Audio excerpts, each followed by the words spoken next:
All right, three, two, one.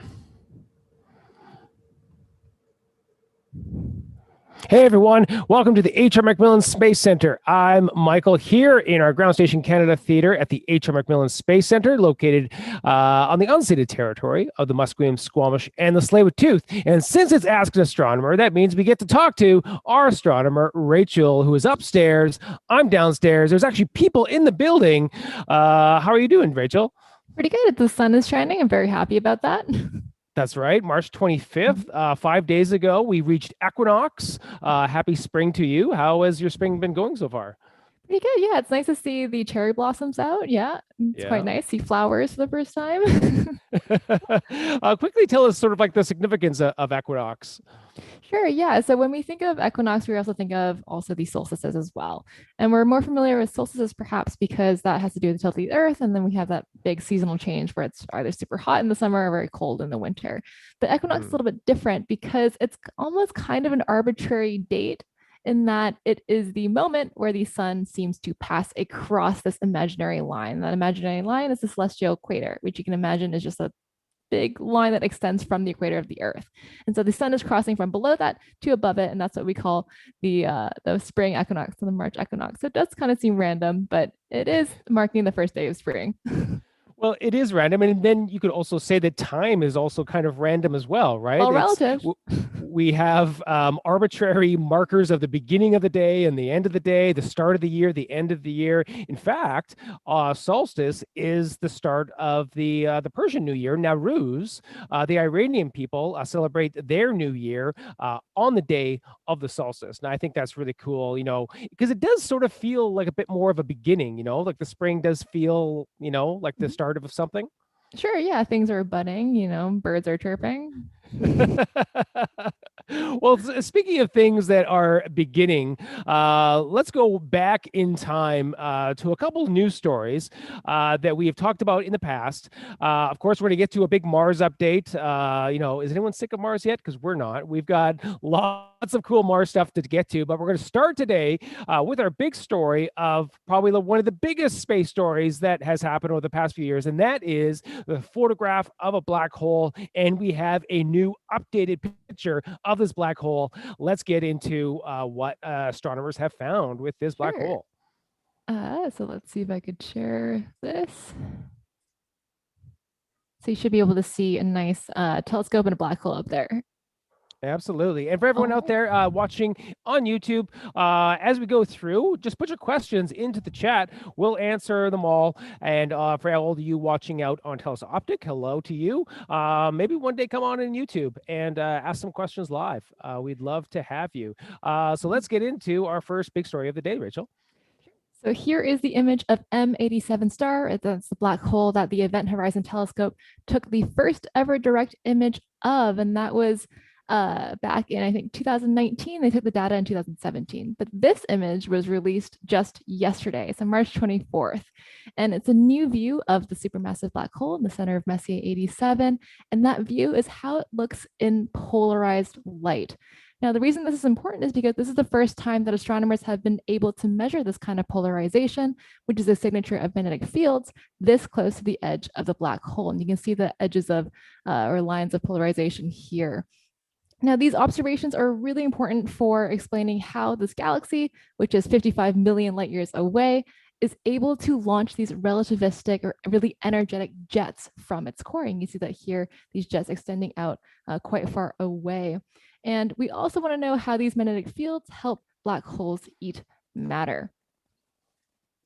Now, when the Event Horizon Telescope, or EHT, delved deeper into that original data that they took in 2017, they discovered that a significant fraction of that light around the black hole is polarized. Now, this polarization of light carries a lot of information that helps EHT researchers better understand the physics behind that image released in 2019. And it took a really long time for them to get this new image because of the complex techniques involved in both obtaining and also analyzing the data. So these lines that I pointed out before mark the orientation of polarization, which is related to the magnetic field, and it's around the shadow of the black hole. Now, so far, Right. astronomers have relied on different models of how matter behaves near a black hole to better understand this process.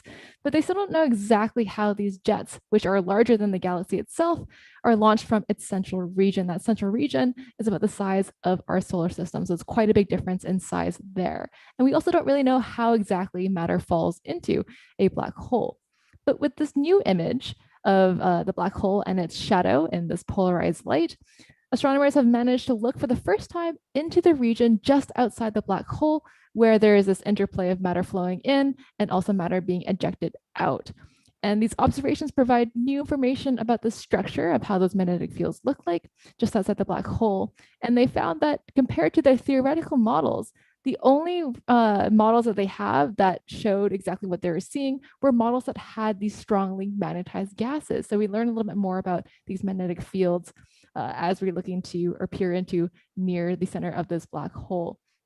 And these bright jets of energy and matter that emerge from the core extend at least 5,000 light years away from the center. And it's one of the most well-known features of this galaxy. And most matter lying close to the edge of the galaxy falls in. But some of those surrounding particles escape moments before capture and they're blown out far into space in the form of these jets. Now, if you take a look on the left-hand side here, we have some values in gigahertz next to these observatories, and that is just telling you the frequency at which these observatories were looking at these jets, looking at the black hole. And these horizontal lines are the scales shown in light years for each of the individual images on the left. Now we see that there's data from many different observatories. We have stuff from ALMA, which gave us the field structure along the jet, and also from EHT down there on the bottom. And what we did is we combined data from ALMA and EHT, looking at different scales. So ALMA was looking at regions, I believe, which is a bit further away on the scale of light years. And then EHT was looking a little bit closer towards the center, so on the scale of light days. And by combining this, we have a better picture overall of what exactly that looks like. Now, I don't know if you're familiar with polarization, but I think we should cover exactly what that is because we talked about it so much. This was exactly my question for you. Yeah. I'm glad that you got to this. What is it? Well, so we know that light is an oscillating electromagnetic wave. So it looks like something here on the left. And if these waves, as they're going, have a preferred direction, we say that they're polarized. And unpolarized light, which we see here on the left, is a lot of different light waves that are superimposed. They're all kind of going in different directions. And we would see this as things like sunlight, things like light coming from light bulbs, or maybe even LEDs would have this kind of unpolarized light. But then we see as it passes through this filter, which I'd say looks like a picket fence, you see that then now the light only has one preferred direction going in one direction, this orange line here, rather than all over the place on the left. And your first experience with the polarization of light probably comes from polarized sunglasses, or if you're a photographer, maybe from polarizing filters on cameras. Now, a polarizer is a piece of glass or a plastic that's coated with long parallel chains of molecules that resemble a picket fence, like you saw before. Now, in the same way that polarized sunglasses help us see better by reducing the glare from bright surfaces, measuring the polarization helps astronomers sharpen their vision of the region around black holes. So kind of like you see here, where there's higher contrast, there's darker regions on the polarized image on the right. Now in space, we have moving hot gas, or what we call plasma, that's threaded by this magnetic field, and that emits polarized light. Now, this polarized light rays that we managed to capture with a distant camera are escaping the pull of the black hole. And the intensity of those light rays and their direction is what we observe with our Event Horizon telescope. And now this image that I'm showing you was published yesterday using that polarization data that they got. And the short lines and ticks on top tell us the orientation of this polarization. And then the bottom, we have these polarization lines. Wow, this is so cool. So if we just go back, I mean, because we do have a couple questions just about this, Rachel. And thank you for the polarization. I knew a little bit about it, but I'm glad that you defined it like that. The picket fence, these are amazing gifts. Where do you get all of these amazing animations? People much more talented than me have made them. Because I'm like, I'm pretty sure you didn't have enough time to make this. No. Well, so our first question, so we're looking at the black hole in polarized light, and we're also seeing these jets that are coming out of the black hole as well. So what exactly, so here's a couple questions. What exactly is inside of those jets? And how fast are they moving? Is it light that's also being emitted out of the black hole, or is it something else? That's a great question. So it's a little bit of both.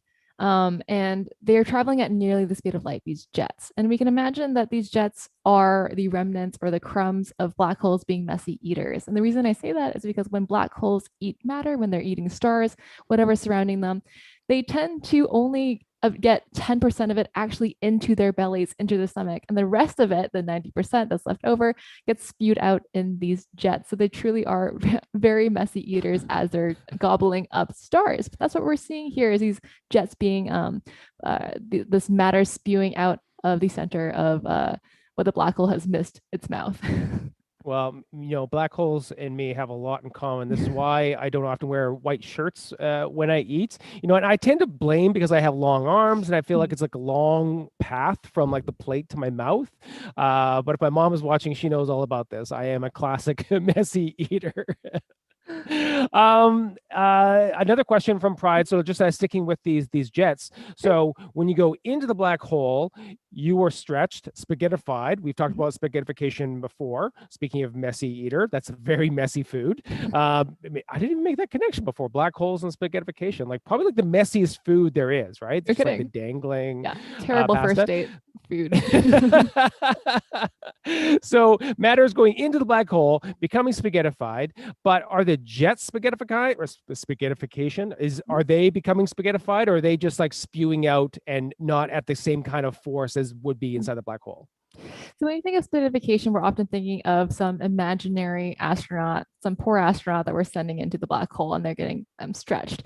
And that stretching is happening because of tidal forces. And by tidal forces, I mean differences in gravity. So if someone is going in feet first, their feet experience a greater gravitational pull than their head does, and hence they get pulled out longer and longer. And when we see these jets are also very close to that gravitational influence, but it's not this exact same as when you have someone crossing that event horizon, experiencing that really, really intense gravitational pull. It's a little bit further away. So while they do still experience that kind of same tidal forces, that difference in gravity, it's not as intense as we're imagining this poor astronaut, this imaginary astronaut falling into the black hole and disappearing forever. Okay, so you'd rather be riding the jets than falling in with the spaghetti. Okay. Oh, for sure. Pride says ribs as being messy food, which I can see as well. Anything that gets your fingers. I don't like getting my fingers dirty when I'm eating.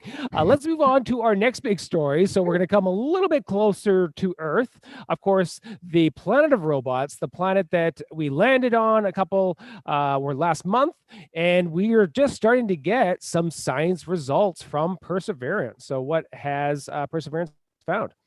Yeah, so the first reading from SuperCam, which is the Perseverance equivalent of Curiosity's ChemCam, and they got the first readings from it not that long ago. And so SuperCam has a sensor and has 5 different types of tests that they can perform on different geology on Mars. And that helps scientists choose which rocks are more interesting, which ones they should sample in their search for evidence of ancient microbial life. And plans for designing this instrument started almost a decade ago. And so scientists then were very worried that this was too ambitious, it wasn't going to work out.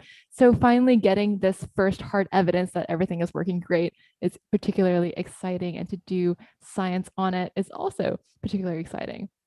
But since the rover touched down on February 18th, the mission has been performing health checks on all of its systems and its subsystems. And that includes the early SuperCam tests.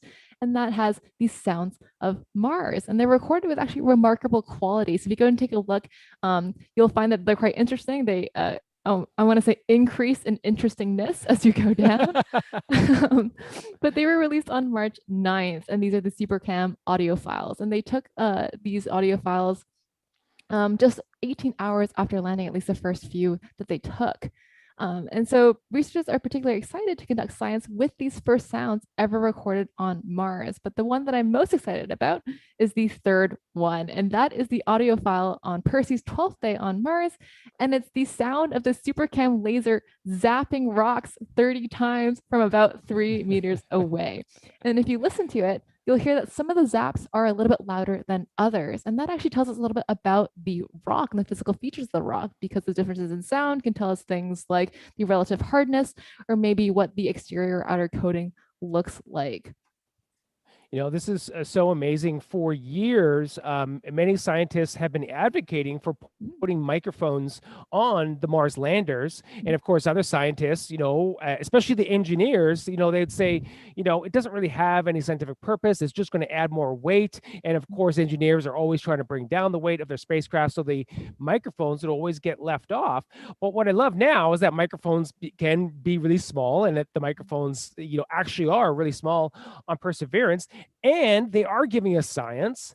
And one bonus thing that I have not even been thinking of, but a NASA scientist was talking about the significance of having a microphone on Mars because her sister is blind, and she's been working with Mars her entire life and has been never able to properly share with her work, and now she finally does. And I find that so amazing, that she can now hear what it's like on Mars. That's so touching. And it's funny that you say that engineers don't want to add things because of weight, because I'm going to talk about later how engineers have thrown things on just for the sake of it. um, Okay, what are we looking at here? so this is the two images taken from Perseverance using the SuperCam's remote micro imager.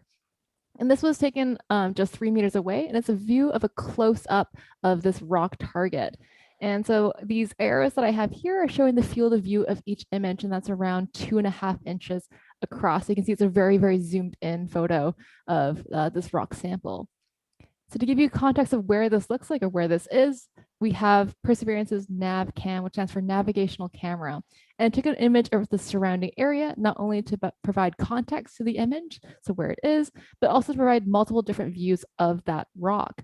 And in future missions to Mars, we're hoping that NASA, in partnership with the ESA, will send spacecraft to Mars to collect these sealed samples from the surface and then return them to Earth for a more detailed analysis. And what that's going to look like when the Mars rover is going around collecting things, it looks a little bit like this. So it's going to be gathering samples using its drill, storing them in sample tubes, and we call this process sample caching. And this is what the tube looks like. So it's mostly made out of titanium because it is both strong, lightweight, but also because it's very chemically resistant, especially to corrosion, which matters a lot on Mars. And so this is a view of the exterior where you can see there's a little bit of a white coating. That white coating exists because it's supposed to shield against heating from the sun, which could chemically change our samples. We want to be really careful that we're not allowing any of that sun rays to change the sample before it gets here to Earth. And then we can take a look on the inside, and this is what the sample would look like when we do get it and it's stored inside. And so to avoid bringing contaminants to Mars for many reasons, we don't want to introduce foreign substances, or we don't want to get false positives by accidentally sampling our own things that we brought from Earth.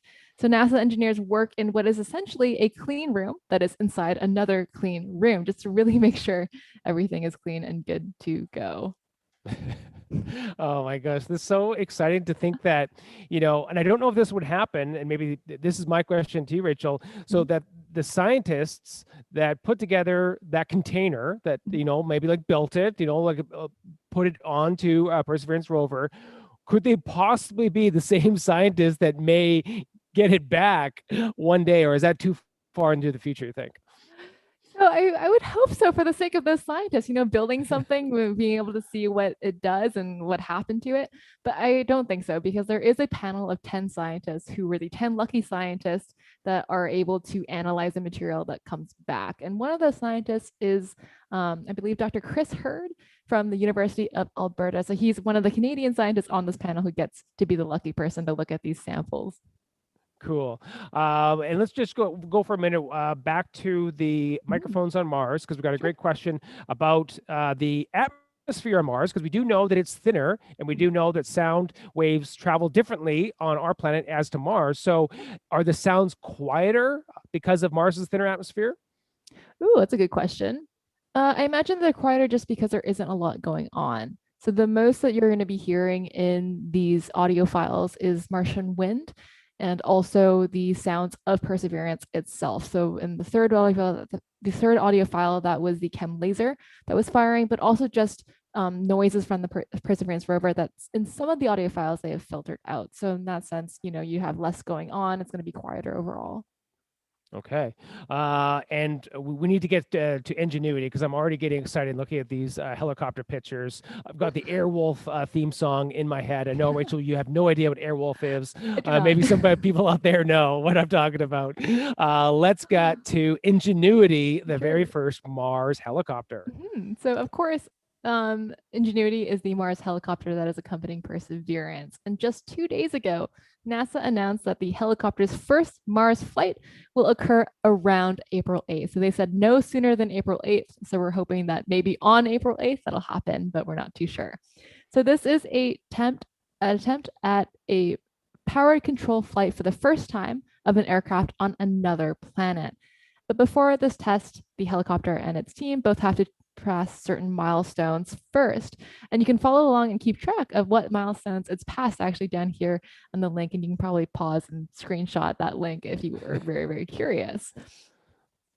Now, this photo released a few days ago. It shows the carbon fiber debris shield, and that's the guitar-shaped thing here in the middle that has been ejected by the rover. And I've highlighted where Ingenuity is tucked underneath the Mars rover, and it's right over there, tucked and very, very small.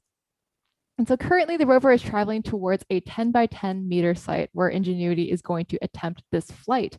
And the Vanzile overlook is where Perseverance down here is going to be watching Ingenuity's attempt. And so from this overlook place, this is what Perseverance's look will be like when it's watching Ingenuity do its thing. And so once Ingenuity is deployed and released, it'll have 30 sols, which is 30 Martian days or 31 Earth days, to conduct what hopefully will be a series of test flights. And deploying the helicopter itself will take about 6 sols. So they have a limited time window. So once things get set in motion, things that Ingenuity has to do, all of these are very closely coordinated, they are irreversible, and they're extremely dependent on one another. So they have to really make sure that they're being careful during each of these steps. And which is why they have a limited number of flights that they can do in this window. The first power control flight on Earth happened in 1903, and that was with the Wright Flyer. And the Wright Flyer, in its first flight, covered 120 feet in 12 seconds. And a piece of history, a small amount of the material from the wing of the flyer, about the size of a postage stamp, was attached to Ingenuity. So speaking of engineers, this is the chief engineer who decided to do this, add more material just for the sake of history. So using some insulative tape, the fabric was taped around a cable that was just underneath the solar panel. You can see them attaching it here. And the Apollo 11 crew actually also had a piece of the Wright Flyer. It didn't have fabric, but it had a piece of wood splinter attached, and it carried it to the moon and back in 1969. Oh, so this so is cool. what, yeah, that's pretty cool. Hey, having it both Apollo 11 to the moon and also the first flight on a different planet. Really love the history there. So here's a graphic. I'll give you another little piece of history on the Wright brothers, Rachel. So the two Wright brothers, of course, like amazing, scientific thinkers, creating, the flyer, but it was actually their sister that was the one that was the sort of like the PR person that was really good at getting out the message of the Wright brothers that they had like created this flight, and without her, people wouldn't have known about the Wright brothers. So I'm just imagining like a proud sister moment in my head, being like, look at what my brother has yeah. So anyway, so this is what a typical test flight we're hoping that Ingenuity will do. And these are all the activities that we're hoping it'll accomplish on each of these test flights. So we're hoping that it can squeeze as many of these runs in that 30 sol window as possible. And speaking of history, when Sojourner landed on Mars in 1997, NASA proved that that rover tech was possible on the Martian surface. And because of that proof of technology, it completely redefined our approach to Mars exploration, especially over the surface. And so NASA is hoping that a similar thing will happen with Ingenuity, in that it'll help us further broaden our scope of what is possible with Mars exploration and just how far we can go.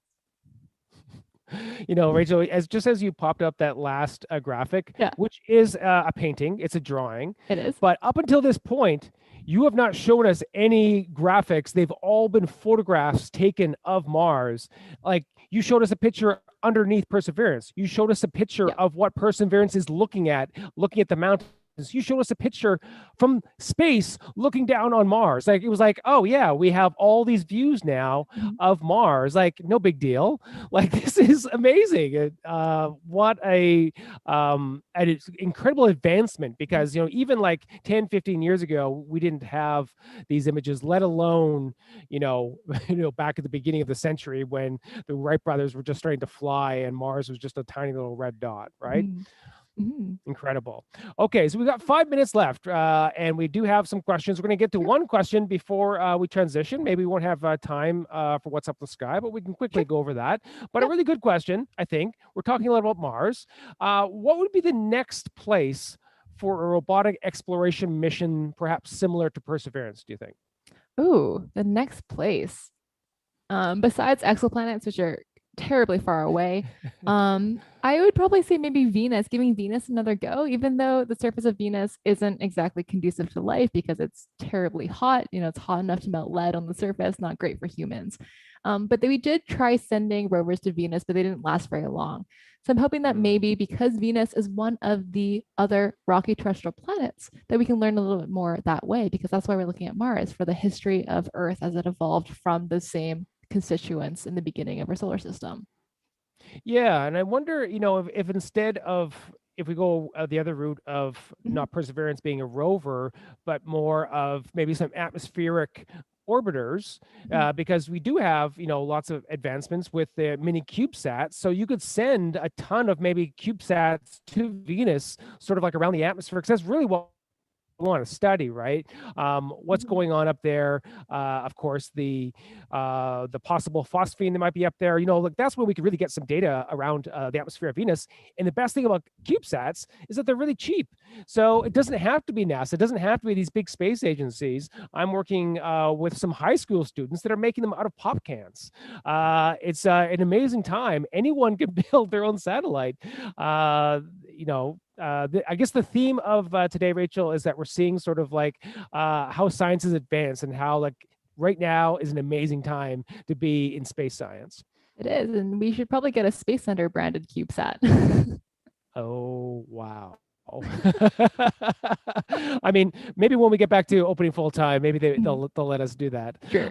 So we've got a few more minutes. So why don't you quickly show us what's up in the nighttime sky before we end our show? Yeah, so I'll just breeze through it really quickly and just mention what there is. So we have the Lyra's meteor shower, which is kind of like the first meteor shower of the season, but it's not a prolific one. So you probably see around like 10 to 15 meteors at the peak. So it's not the greatest because of the weather, especially happening in April, but I would still give it a go if you do end up having clear weather then. You also have a supermoon on April 27th, and I'll just quickly go see what that is.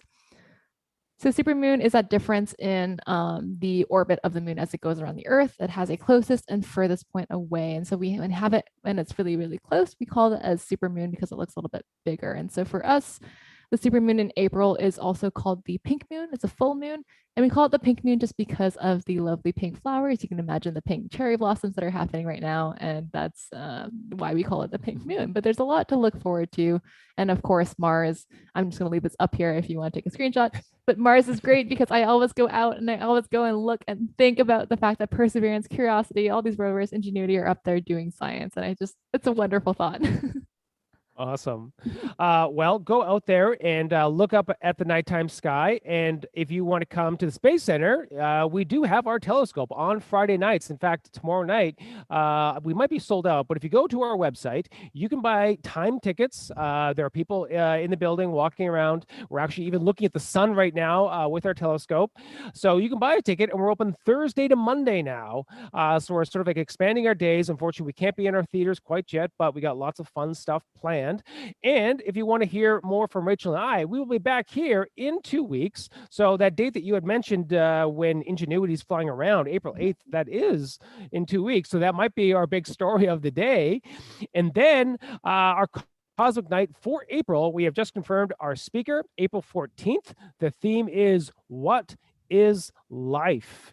We are talking with astrobiologist Stuart Bartlett from Caltech, and we are going to be delving into that question, which seems quite abstract, but actually really interesting when you start to think about what we're doing, going to these other worlds, and we are getting close to be able to say we might have found some life, but what is it? So we're going to get into that April 14th. Go check out to our website, reserve your ticket. Rachel and I will be there. It's going to be a lot of fun. Thank you so much for everyone joining us live on YouTube. Tell us Optic. We will see you again next time. Bye. Bye.